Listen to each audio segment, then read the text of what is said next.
From Tally to Cali. It's time to wake up. Wake up! Wake up! WarChant.com is your ultimate Seminole sports source. And this is Wake Up War Chant, presented by Zaxby's. Now here's WarChant.com's Aslan Hajavandi and Corey Clark.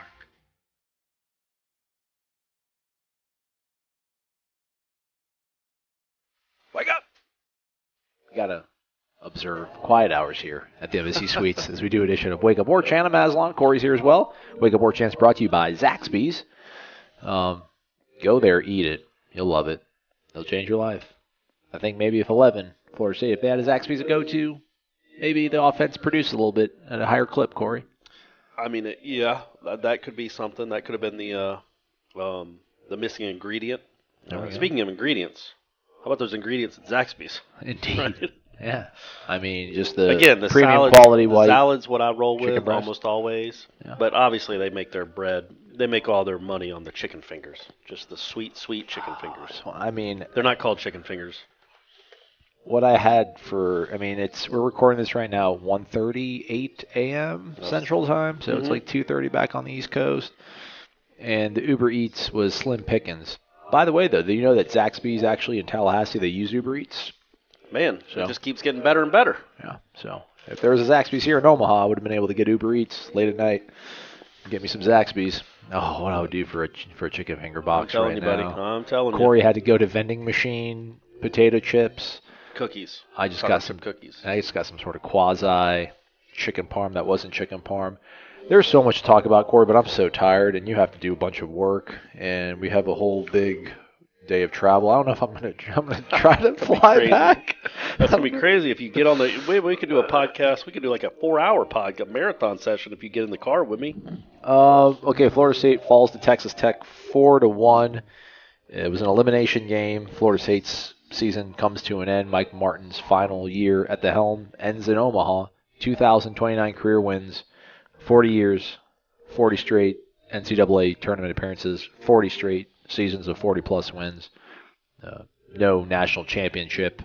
I don't know if you want to talk about that. You want to talk about the game? You want to talk about this month, this week? What do you want to do, friend? I was thinking about it. Maybe I'll use it as a line in my column that I haven't written yet. As of the recording of this, but I'm sure yeah, so hopefully people are listening to this. It'll be up or soon up, or maybe not. Maybe I'm just not going to write anymore. It'll be on WarChant.com. Use the promo code WarChant30 for 30 free days of access to the ultimate Seminole sports source. Whoever they get next, we assume it's going to be Mike Martin Jr. You have to assume that he'll have more luck here as a head coach than his old man did.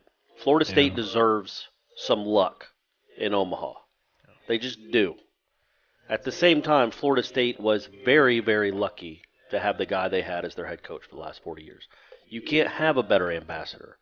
And what I really started thinking about was when we went to that baseball card shop today that used to be right across the street from Rosenblatt that I'm sure did great business these 2 weeks. Stadium View. Now nobody goes there because it's not across from roads. It no longer has a view of the stadium. Yes, it has a view of the zoo. But walking through all that memorabilia and seeing like the 1986 College World Series program. Why didn't you point that out to me? I would have bought it. No, it was cool. Well, I was hoping they had his first one. That would have been a really neat one.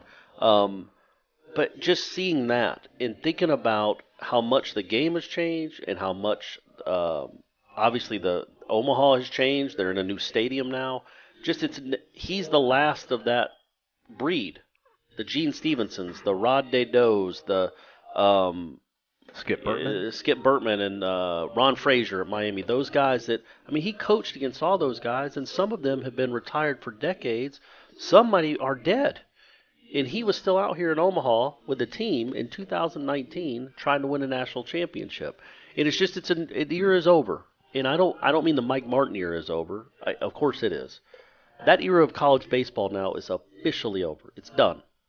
We are in this era now. We are in the era of $1 million contracts, TD Ameritrade, where, by the way, folks, I know you get tired of me saying it, Texas Tech should have hit 5 home runs in that game. The 2 in the ninth, they're out of any other park in America. plus the one that Reese Albert called, I think, in the 7th inning, a really nice catch, actually. So, Reese, good job there.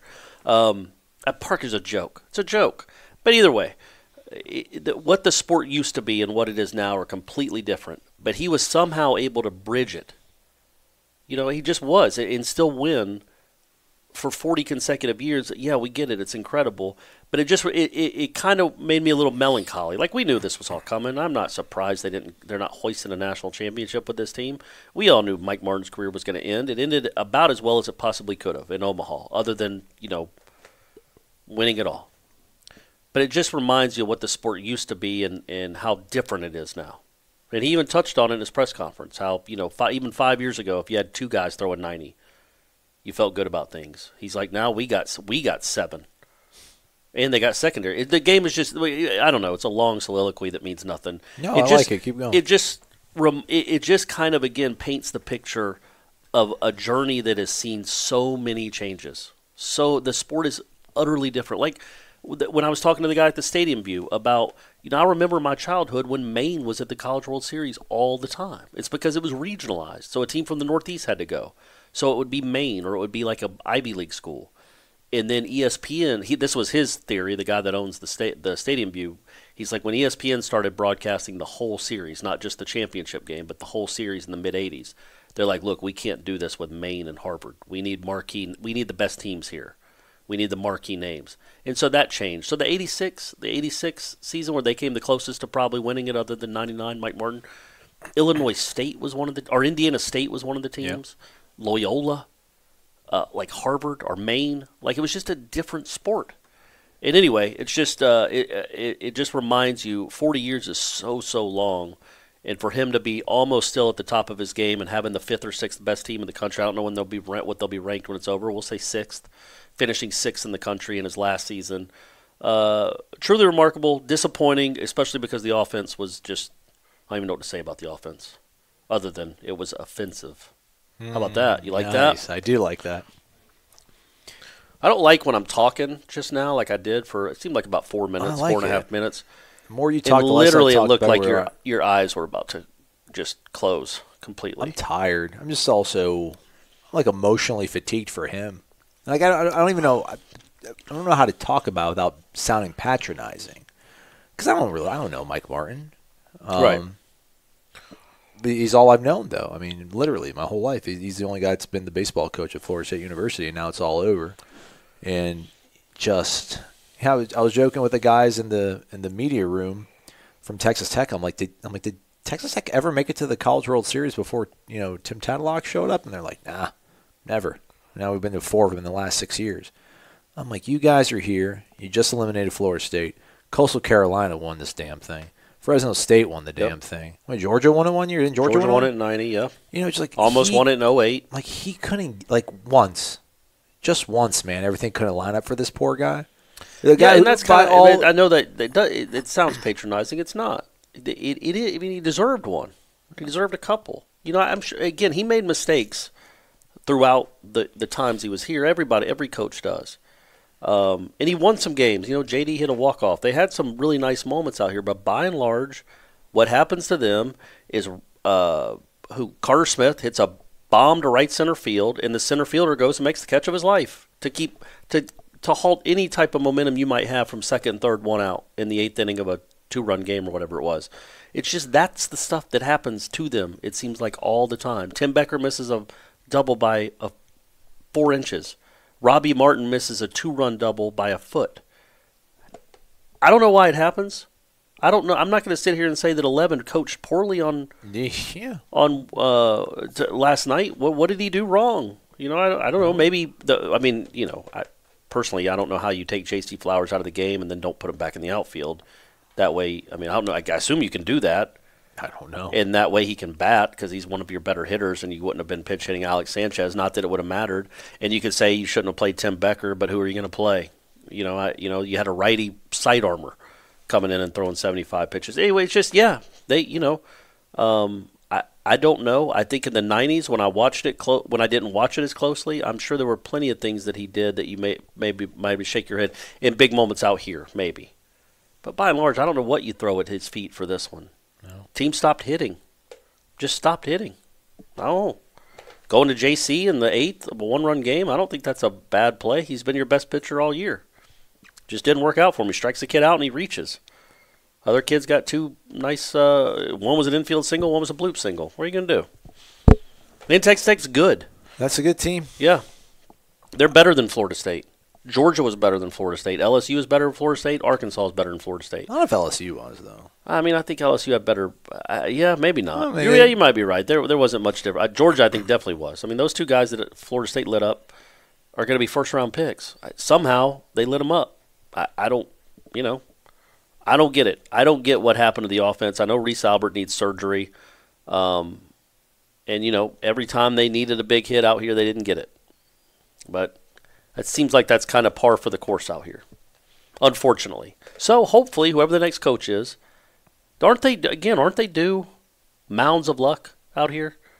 But, they didn't deserve to really be here in 2017. They didn't really deserve to be here this year. And I don't want to say deserve. I shouldn't say that. Yeah, they went and won it when they had to win it. But when they get out here, right, it all just something happens. Like 2 years ago, it was that crazy defensive 3 errors on one play in the 8th inning with a one-run lead. Tyler Holton on the mound. This year, your offense all of a sudden just can't do anything. Turtles up. I don't know, but again, I don't even know if that's like. I don't think anybody listening to this and listening to us talk. How much were y'all really expecting this team to go on a run and win it? Like that, storybooks don't. A lot of stories have unhappy endings. They have sad endings. I don't even know if this was a sad ending. It's kind of bittersweet, right? Yeah. It had to, but we knew it's certainly better than ending in Durham after losing to Wake Forest. Yeah. He got to end it in Omaha, which is the story. Mike Martin's the story. There'll be other teams that come out here for Florida State.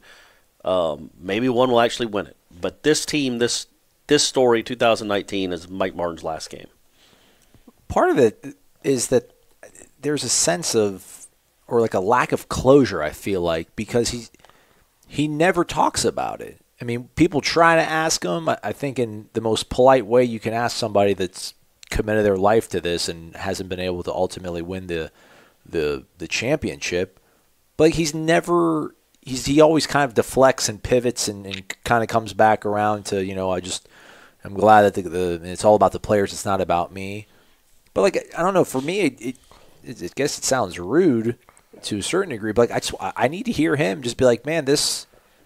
I mean, I know that's not the way he wants his career to end. But just the fact that just to hear him say something like, I don't know what I had to do to win one out here. I tried everything I possibly thought I could do, and it just never happened.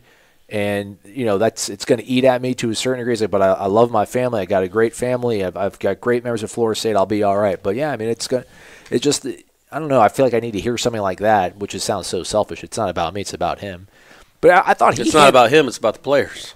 I thought he handled everything really great too. I mean, at no point did it felt so bizarre before the game, and people got mad at the tweet I made before the game where I'm just like, this does not feel good. It just that game just felt like, all right, it was like an exhibition to a certain degree. Like, we're going to come out here and everyone's going to cheer for us and we're going to try or whatever, and then we're going to go home after this. But they battled their rear end off, though. I mean, I thought that something bad might happen early in the game and they would just kind of shut it down and they would get their doors blown off. But they battled, man. They battled for 7 innings, and then it just kind of ran out of steam or whatever. I mean, they had so many opportunities with guys in scoring position. If people want to sit here and defend the football team about the offense being so terrible, what do you expect out of the defense? I mean, there's only so many times that you can put guys in scoring position in a crucial game like this, and you come up empty that you're just gonna not quit, but you maybe lose a little bit of the fight in you. Yeah, no, for sure. And they had Nander and Becker obviously weren't great by any stretch. I think they combined for 7 outs and 6 of them were strikeouts. And Reese Albert struck out 4 times. Reese Albert is an impact hitter. When you look at that lineup, they don't have a ton of them. Reese Albert is one of them. When he's that bad, that's a whole different ball game. I mean, you can't have. I mean, I think he's probably their second best hitter when he's healthy. I mean, we had 1 hit out here. It was a single. Yeah. Salvatore, then. Yeah, you're right. Salvatore. Salvatore's just nails, man. That guy's really good. I really miss him. They really will. He was their definitely their most consistent hitter all year, and probably just overall their best player. So when you have a 1-2-3 of Salvatore, Albert, really in Martin too, but Martin couldn't get anything going. He came close. I mean, again, the kid, he has second and third after the wild pitch with 2 outs. They're playing that crazy shift. He hits a ball. He does exactly with an outside pitch what he's supposed to. Takes an inside-out swing, hits a rope. It's foul by a foot. If that thing is a foot more to the right, they probably win the game. That's how baseball is. That's how goofy this park is. You get a 1 or 2 run lead in this park, and it feels like we'll just coast. Mm-hmm. And that would have happened. And then, he had a ball that he hit to the fence in center where the kid makes a great catch on. Leaps in the front. I think it was the first inning. Again, if that doubles off the wall, all of a sudden you got a lead to start the game. You feel good about things. It just doesn't work out. It just didn't work out for this team out here. But with Reese Albert not being healthy, that's a huge hindrance. And then you have you had him, DeSadas, and Becker. Becker was a great story, and he is a reason they're here, a big reason. But he was an auto out here for the most part. DeSadas was too, and Albert wasn't healthy. So that's 3 of 9. It's a third of your lineup that isn't even putting the bat on the ball. It's tough to win like that, man. It's tough to win like that. And Mendoza didn't have a good series, obviously. He came, again, it's just how it is out here. He hit a ball 400 feet to center field, where he didn't even get all of it. He hit it straight up almost, but it went 400 feet. Well, if he pulls it, but he swings a millisecond earlier, maybe it's a home run. I don't know. It's just what it is, man. Goofy sport, which again is why it's pretty remarkable to be so consistent for 40 years, because it's hard to win consistently in baseball for a long stretch. It's apparently impossible for Florida State to get on one of these magical runs out here in Omaha. Now, they had to take a magical run to get here, but once they got here, it just fizzled. Or you could say they regressed back to the mean of what they were for most of the season. Again, this is a team that got no hit by Stetson. In a game they had to win. I mean, that was... Yeah, that was a week they needed to win all those games, and they got no hit by Stetson. So this isn't out of character. It's just what this team was. They didn't have a bunch of great hitters, and they would get in funks. And when you face elite pitching and you play in that park, it's hard, and the warts get exposed, and that's what happened. But, I mean, you could look at it and say, well, before that, it was the most magical postseason of Mike Martin's career. Worst team he's ever had, numbers-wise, seed-wise. And they go and just rip through Athens and Baton Rouge like they own the SEC. It's still crazy. I can't believe what they did offensively in Athens and how we just abandoned them completely and totally. I will say this. So I would get, I don't know how many homers they hit there, 10, 11? Something absurd. Something crazy like that. 9 of them would have been outs in TD Ameritrade. Oh, absolutely. At least. Absolutely. I think Salvatore's in the first Georgia game hit one to six the of moon. 6 of them would have been out at Alex Box Stadium, I feel like. There's just something that happened that day. And I mean, the ball and oh, yeah, they would have been caught there, too. Like, I don't think any of Becker's go out at LSU. Mendoza's would have gone out in Omaha. But, I mean, that's about it, man. I mean, they just, it's, and it's not even a small field. It's just the ball was carrying. And they hit the ball really well. They did hit the ball. They had really good at-bats. And, just that went quiet. And Reese Albert, again, I don't know if he re-injured it. I don't know what happened because he was really good in Athens. And he had obviously the 2 great at-bats back-to-back in LSU to win the first game. And then that next game, I think he was he 0 for 6 with 5 strikeouts in the game that Mendoza won? Yeah. And I don't know what happened after the first LSU game, but he was a different guy. And, we know he's going to have shoulder surgery. So, yeah, the offense went in the tank. They tied a record, Aslan, for the fewest runs scored in 3 College World Series games with 2. 1955, Northern Colorado also had 2. So that's good company to be in. That's right. 2 things I want to touch on and we'll wrap up. I asked the players this, and I don't want to say they bid on it, but they didn't bite on it. Just they seem to not agree with it. There has to be. They have to play with a weight on their shoulders. Like every team since, and I almost want to. Meat's going to probably get the job. I'd love to see if you could sit down with him and do some sort of exclusive interview with him once he does get the job, and just ask. I just want to know, like, when did it start?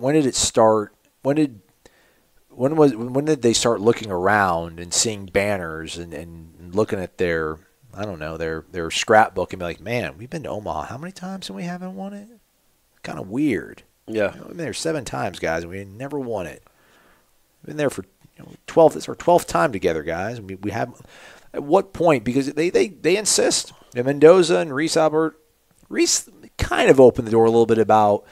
He's like, he's like, I don't think we press that as much as people would think we would if we were feeling the weight, because that's the word I use. I'm like, can you describe the weight you guys play with? Not even so much because it was his last season, but I just feel like every team since when? Like 99? I mean, that's like the midway point of his career. Man, that I he'd think been there it was for 13 times at least by that time. because they had been.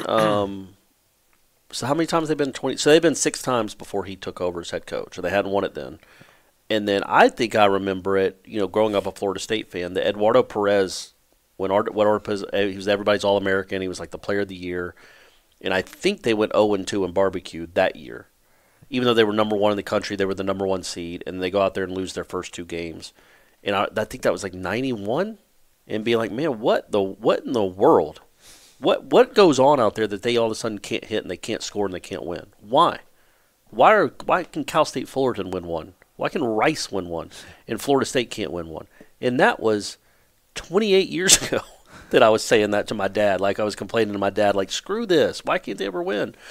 99 felt like the best chance. I mean, they were right there. They were in the championship game, pitching a guy on a torn ACL who pitched pretty well, and it almost won it, lost by a run. But, yeah, I remember it being a thing back in the early 90s, and it remained a thing. I know JD's, both of JD's times he went out there, I think they won their first game. Yeah, they definitely won their first game. And then they had a game where I think JD Drew hit 3 home runs, Minkevich hit 2 home runs, and they still lost the game. Yeah. So it's just stuff like that, man. I don't know how to explain it. I really don't. I don't know if it's even a weight like.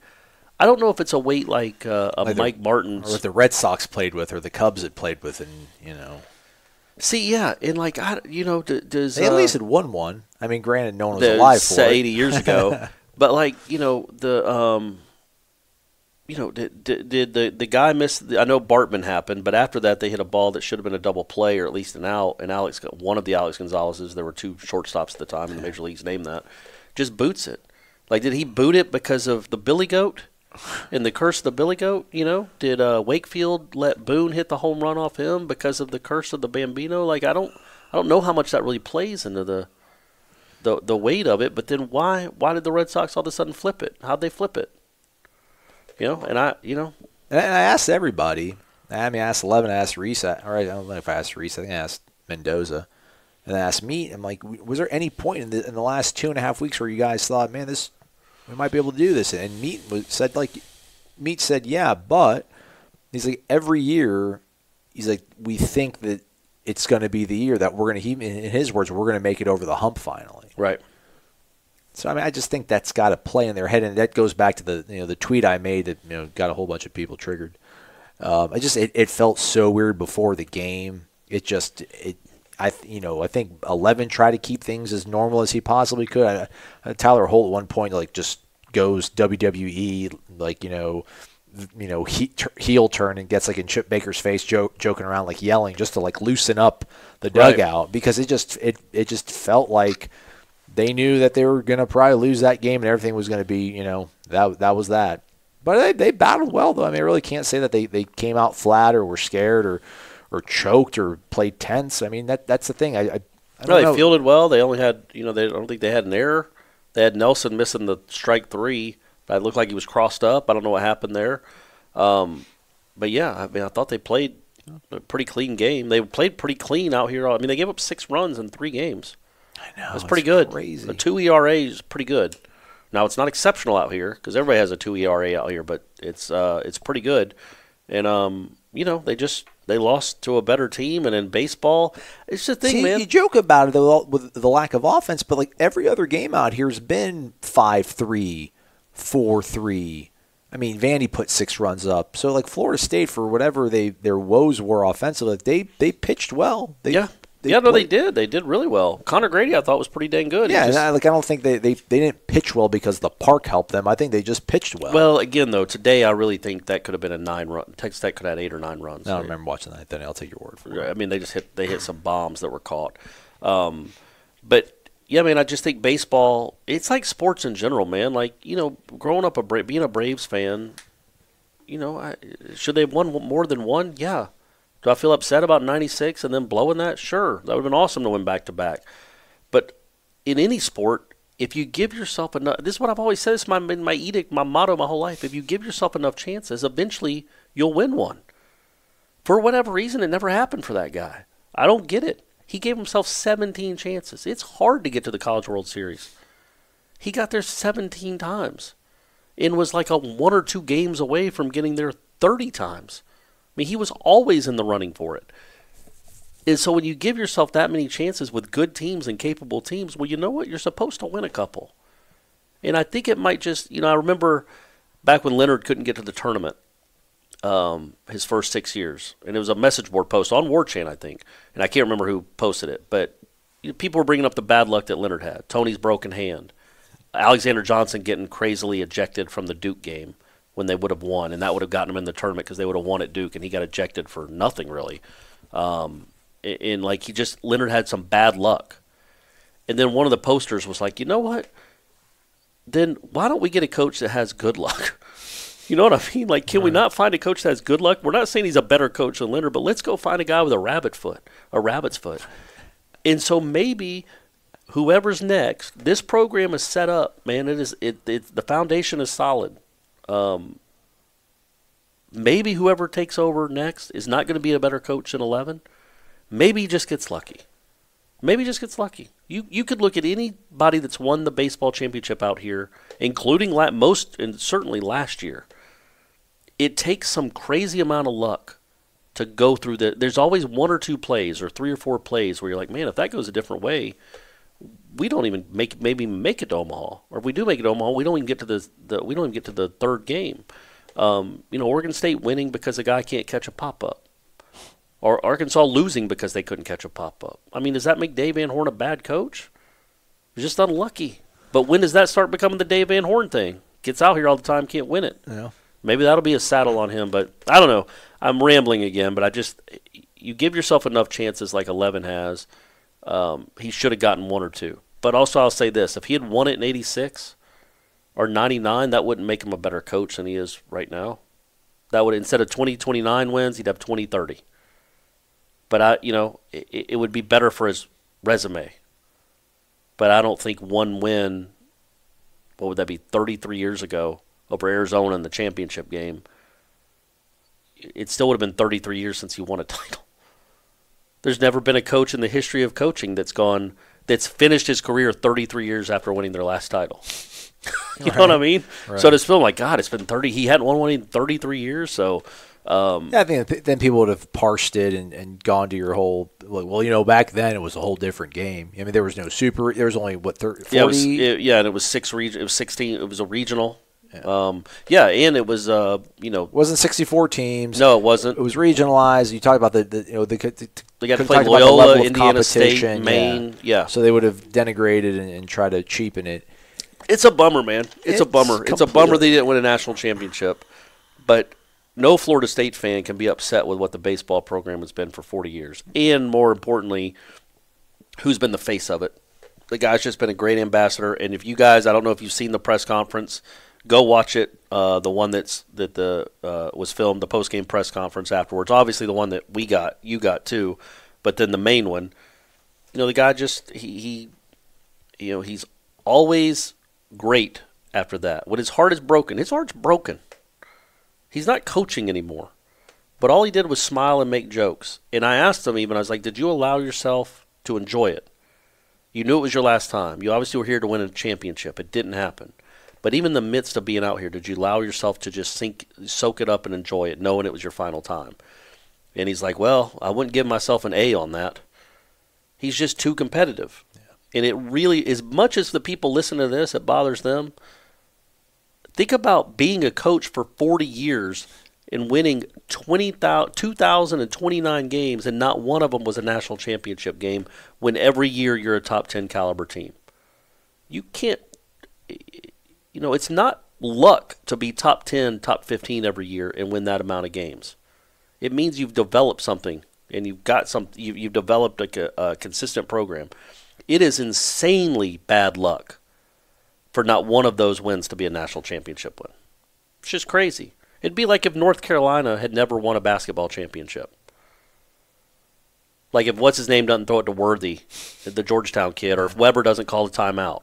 But those were lucky things. Those were lucky. Dean Smith's 2 national titles were a Georgetown kid literally throwing the ball to James Worthy with 6 seconds left, for a breakaway, down by 1 for a breakaway to lose the game after the freshman named Michael Jordan hit a jump shot to go ahead, and then his only other title was when Chris Webber traveled. They didn't call it. Then dribbles up the court and calls a timeout that they didn't have. Why couldn't Martin have gotten something like that? Golly. You know what I mean? That's crazy. So that's a bummer, but it was fun covering him. He was a really good guy. He was really good to me. When my dad died, there were a few coaches that reached out. He was one of them. He left a message for me on my phone. It's not like I was texting Mike Martin, hey, my dad died. But he found out and reached out to me. That'll always mean a lot. He's a good person. And he was a really good ambassador for Florida State. Did Jimbo reach out to you? No. I don't think so. I shouldn't say that. I don't remember that, so that means probably not, but he might have. I don't want to shortchange old Jimbo. He liked me, especially back then in 11. Who's going to start a linebacker for you? What? It's all about football. Oh, that's football now? We switch. No, you know it's about tonight as we drive. I think we'll probably be somewhere in Tennessee maybe when the draft is going on. But we can do another podcast about when Fiondu gets drafted, and I'm really hoping that Terrence Mann gets drafted. There's talk that he will. I think he's going to be in New York anyway, just sitting in the crowd. So hopefully that happens too. I mean, that would be really neat. That guy deserves to get drafted. He deserves to get a shot at the NBA. I don't know if he's going to make it, but that kid was an all-time Seminole. And it'll be neat to hear his name called if it gets called, and it'll be really neat to see Fiondu walk across the stage because he was invited to the green room. I'm not excited at all about football season right now. I'm kind of worried about that. I really kind of started making myself believe that we endured 5 and 7 so that we could get this, but it would go on for 6 more days. And what, out here in Omaha? Oh yeah, no. Then he would dogpile like the way you said. Landing on his back with his legs spread. Yeah. Nope. So I was thinking about that too. Like, if Mike Martin Jr. gets to be the coach, which we think he will be, but again, we don't know. That's not inside information. Again, the Michigan guy might be like, "Hey, I'll come down. Look what I do," and they'd have they have decisions to make. Somebody sent us a really thoughtful email about why that should happen. Why they should go for the Michigan guy? Yeah. Did you read your email? He sent it to all of us. Oh no, I haven't read the email today. I was too busy emailing the by the way, College World Series. You know what I want to do, and this is. And but no, I want to say something real quick. So if they win it with Mike Martin Jr. Here in Omaha, does 11 run down on the field and get in the dog pile? Because you got to assume he'll be here. No, as long as you think he'll just. But also, they'll show him in the crowd. But would that not be a neat moment? No. It would be, but nothing near what would have happened if they would have been able to pull it out this year. I know. I'm not being the negative guy. Come on. No, of course it wouldn't be near him winning it, but it's the next best thing if his son wins it. Yeah. And also, I think if if say the Michigan guy, or like I said, if O'Sullivan wants a new challenge and he comes and coaches Florida State, obviously I think 11 might stay away for a little bit, might feel a little betrayed. Oh, it's over. But I don't think so. I don't think so. I think eventually he loves the university enough. I don't know. He loves his family more. Yeah, come on. That's true. He might be, but he would be. I mean, Bobby at least pretended to be excited for Jimbo. I think 11 could do that if they won the title with somebody other than Meat coaching. But man. I mean, imagine if Meat did win it, and his dad and his mom were in the stands cheering, and Florida State's actually Martin won a championship for Florida State. Maybe he's got incredible luck. Meat would forget to be like, this is from my dad. He'd be like, man, we pitched our rear ends off, man. I love my pitching coach. And then they would like, what about 11? Yeah, him too. Like, I love my dad. Yeah, he's good. Let's go. But what I wanted to say was, I know you're gonna try to shoot this down, but just think about it, sleep on it.